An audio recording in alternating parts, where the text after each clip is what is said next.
आज है पूर्णिमा और हम करेंगे विपश्यना। सबसे पहले 3 मिनट करते हैं आनापान की प्रैक्टिस। इसके लिए चंद्रमा की रोशनी के नीचे यदि संभव हो तो एक सुखदायक स्थिति में बैठें, लेकिन ध्यान रहे कि हमारी रीढ़ की हड्डी सीधी होनी चाहिए। इसके लिए आप दीवार का सहारा भी ले सकते हैं और इस तरह बैठकर आराम से सबसे पहले अपनी सांसों को महसूस करें। अगर किसी वजह से आपकी सांसें बढ़ी हुई हैं तो उसे धीरे धीरे धीरे नॉर्मल होने दें। और अब केवल अपनी सांसों को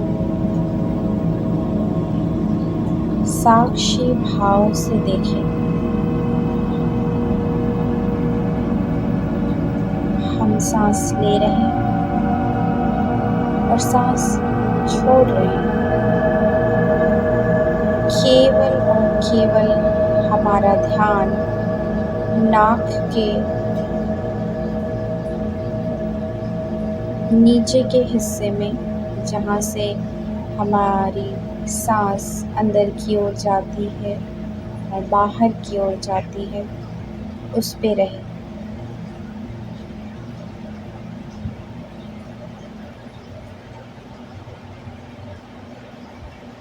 केवल और केवल नाक के तिकोने हिस्से, जो कि ऊपरी होठों के ऊपर का एरिया है, उस तक ही अपने ध्यान को केंद्रित करें और केवल समता भाव से अपने सहज सांसों को देखें। यहाँ पे किसी तरीके का प्राणायाम न करने लग जाए कि सांसों को तेजी से ले रहे हैं, बिल्कुल भी नहीं। जिस तरीके से हम सांस लेते हैं उसी तरीके से केवल हम सांस लें और बस आने जाने, सांस के आने जाने को साक्षी भाव से सरल सहज होकर देखते रहें।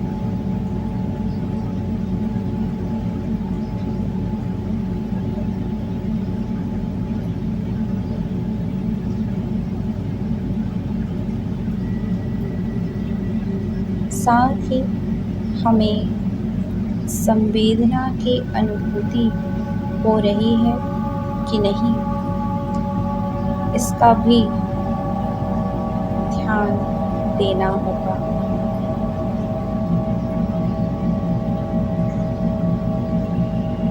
जब सांस आती है तो होंठ के ऊपरी हिस्से पर सांस जाते हुए टकराती है। केवल और केवल उन्हीं हिस्सों पर ध्यान दें।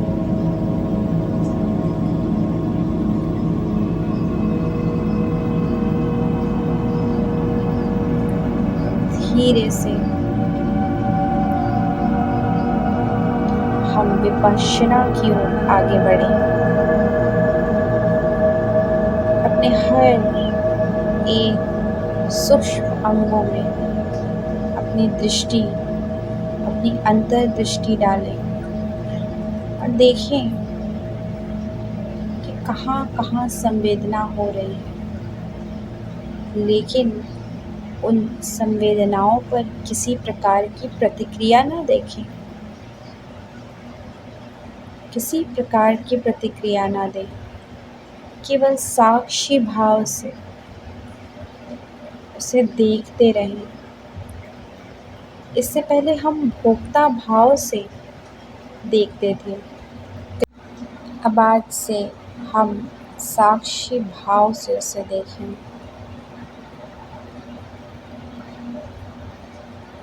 अगर इस प्रक्रिया में हम नए हैं तो सबसे पहले ऊपर की सिरों से अपनी अंतर्दृष्टि करते जाएं।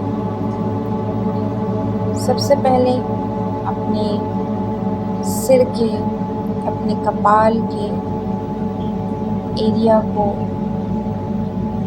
अंतर्दृष्टि से देखिए कि वहाँ किसी प्रकार का कोई संवेदना तो नहीं, किसी तरह की सरसराहट, झंझनाहट, खुजलाहट, गर्मी, ठंड, किसी तरीके की कोई चुभन,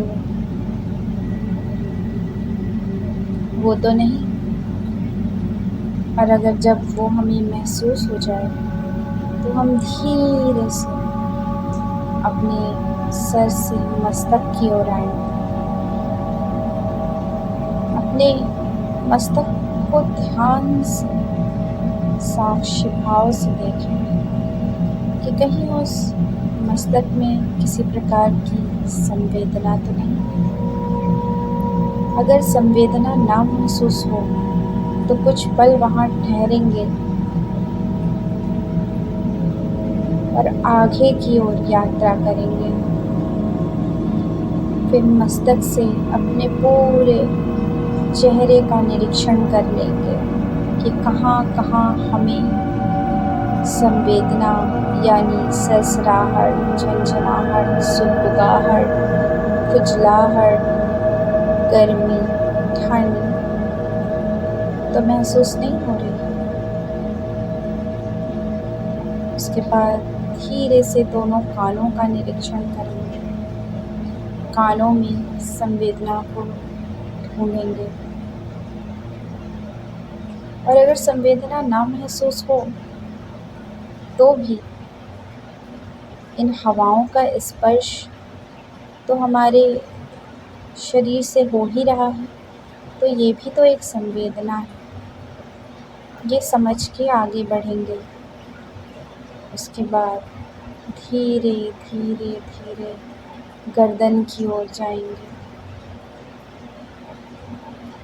वहाँ से अपनी दृष्टि गुजार लेने के बाद अपने आगे की धड़ की ओर सारी अंतर्दृष्टि घुमाएंगे। एक एक शरीर के एक एक अंग पर अंतर्दृष्टि डालेंगे और संवेदनाओं को समझेंगे। धीरे धीरे धीरे कमर में आएंगे। कमर के हर हिस्से पर आज देखेंगे जिन हिस्सों पर हमारी नज़र कभी जाती नहीं, उन हिस्सों को भी गौर से देखेंगे। देखते देखते संवेदनाओं को महसूस करते करते हम अपने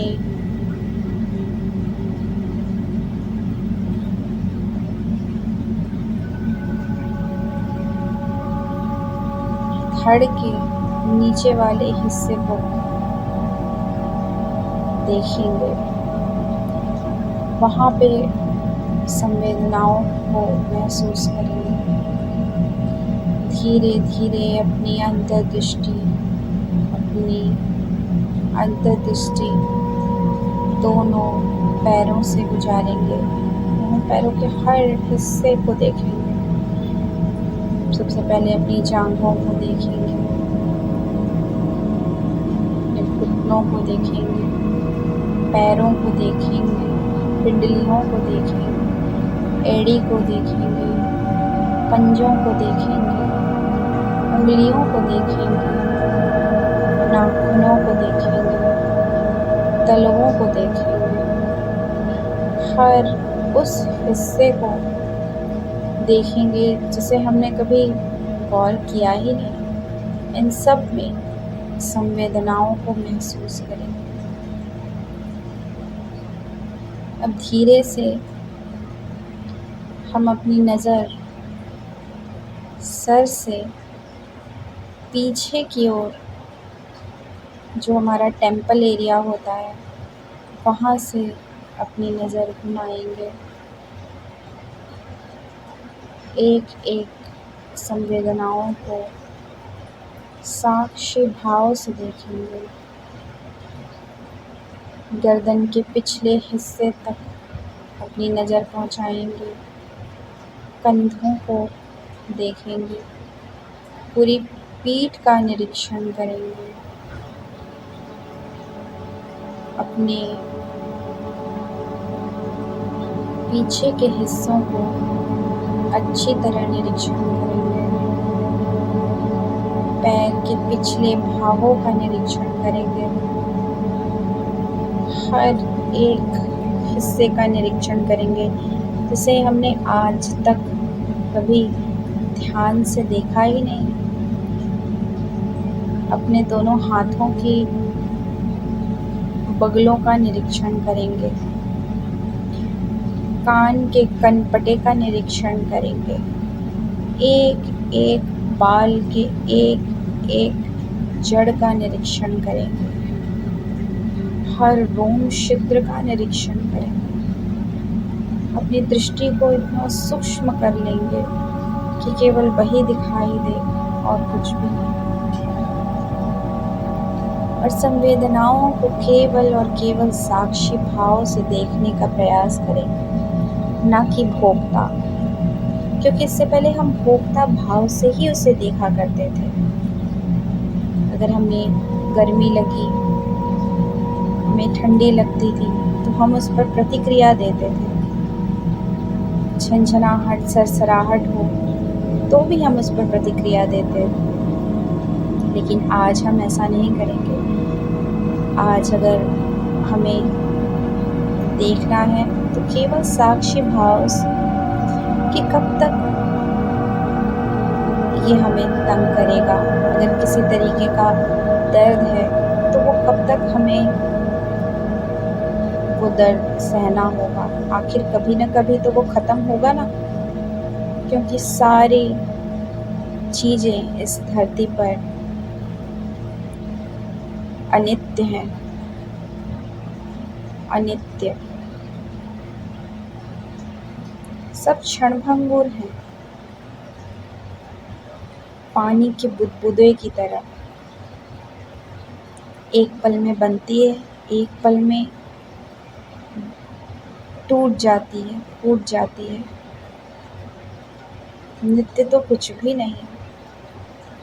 तो ये दर्द, ये झुंझलाहट, ये सारा अनित्य है। अगर हमें किसी प्रकार की आंतरिक व्याधि हो रही है, गुस्सा आ रहा है, प्रेम आ रहा है, तो उसमें खो न जाएं, उसे भी साक्षी भाव से देखें कि इस पल मुझे ये संवेदना महसूस हो रही है। और इस तरीके से हम अपने विपश्यना के कार्य को लगातार 1 घंटे तक करते रहें।